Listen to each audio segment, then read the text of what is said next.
know na hindi pa niya namamalayan to. It's just me. Excited na ako sa mga araw na we will build stuff together. And So much. it's painting.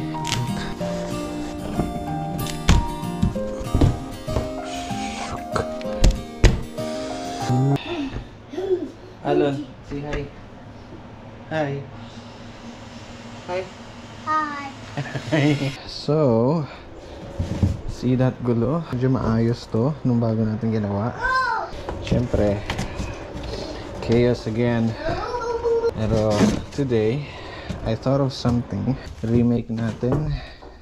Kasi madali ang ginawa lang to. Kasi when Cassie was here, Alan's cousin. So I thought of creating this like a castle sana. Pero that's what we can afford at the time. So ngayon, let's turn it into a house. I'm gonna do something here. Kuha natin ng roof. May naisip ako para dito. Maganda pa ring idea yung tunnel kasi pumapasok sila doon. So this, we need, of course, glue gun, the battery. I have some metal scraps na pwede natin gawing base. Galing to sa playpen mo, Alon Gray. Maganda kasi merong ganito. Okay, let's get it on. Yun. Pero hindi mas okay yung entrance pa rin dito. It goes through there bago niya makukuha mga toys dito. Ganyan lang yan So we need this much. So cut yan. Back dito. Cut natin ito pababa. Boom! Swak na swak, anak. High five! Boom! Lagyan natin yung harang to dito. Hello! Di pa tapos na. Huwag kang excited. Hello! Hello! Sinisira mo eh. Oops! Hello! Hello! So, painitin na natin to. May mainit. Yes po.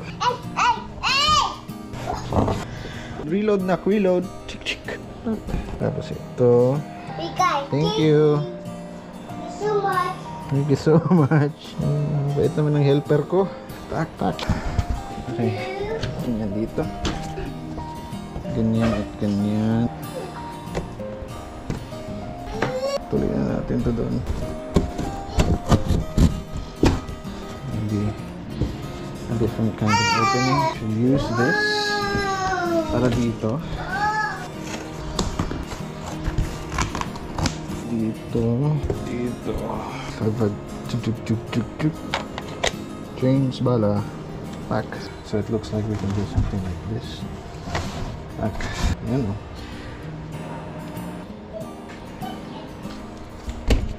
Tadaan. Looks. Yan natin ang pirma.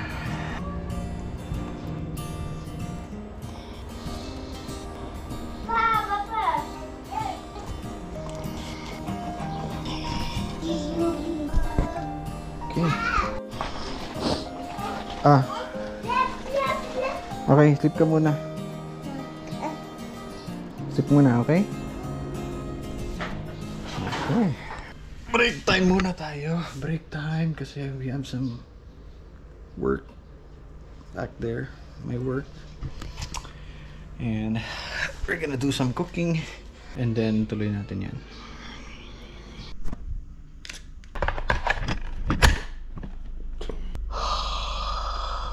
So yun, yung break time natin naging isang buong linggo na pahinga. Painitin na natin to. And guess what? Nagulo. Kasi bumisita si Cassie. Ginulo na naman ng dalawa. And nasira. Of course. Hindi pa matibay. Pero okay lang. So more light tayo for the cam. Kasi gabi na. Tools are ready. Let's go. Matuyo ito. Tulian natin. Pack. Okay, pa rin natin ito. Pack. Aray, tibay din yan. Dagdagan pa natin ito ng mga karton. Painting.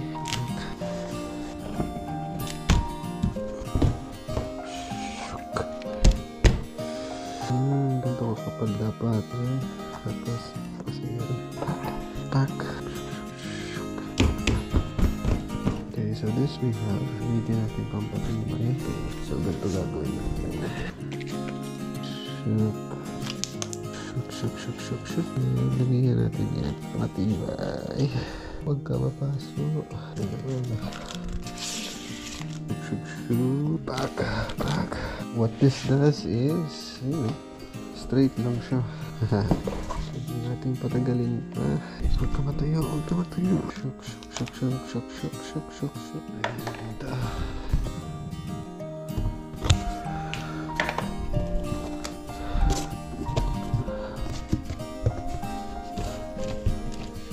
Doblihin na natin yan.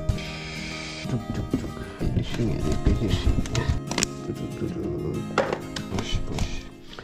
Bigbit muna tayo for tonight. Ayan siya ngayon. May roof na. Dito ulit yung pasok para may challenge. And I'll see you. So ayun, nagabihan na naman tayo. Wala na maraming salita. So let's G. Back. We needed to go there.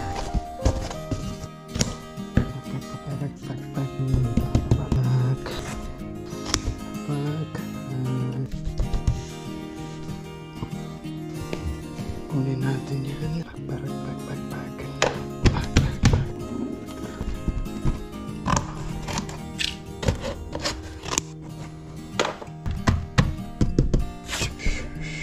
Magkamali.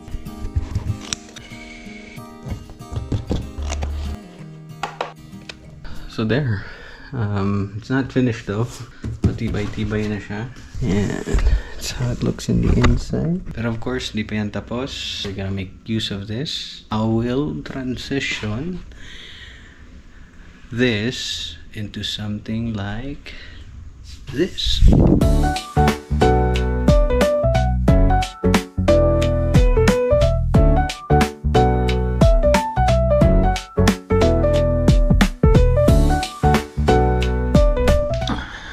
See? It's nothing fancy. Bahay man, bunker, box, basura, whatever you want to call it. All I know is that my extra time is well spent. The karton is used instead of tapon. Value of the tools, check. And yun, masaya naman si Alon. Silipin ko daw siya, hanapin. And most importantly, we're setting standards. Showing that we can build stuff, do things on our own and that kind of things. And I know na hindi pa niya namamalayan to. It's just me. Excited na ako sa mga araw na we will build stuff together. Hindi naman kasi to totally completed. I have more ideas pa sana, but this is what we have for now. Baka lalaki pa yan pag may bagong karton na dadating, pag may nabiling furniture or something. And we can add more to this, you know, things like that. Mga ganung simpleng bagay lang. Kaya excited lang ako sa araw na we will be doing things together. We'll use both of our imagination, especially him, para he'll help me think of something that we can build or do just like me and my dad used to do. And I just know that it's gonna help his growth kasi that's what it did to me. So yun, kung andyan ka pa sa huling segundo na ito, thank you so much. Tuloy lang natin to. Peace out.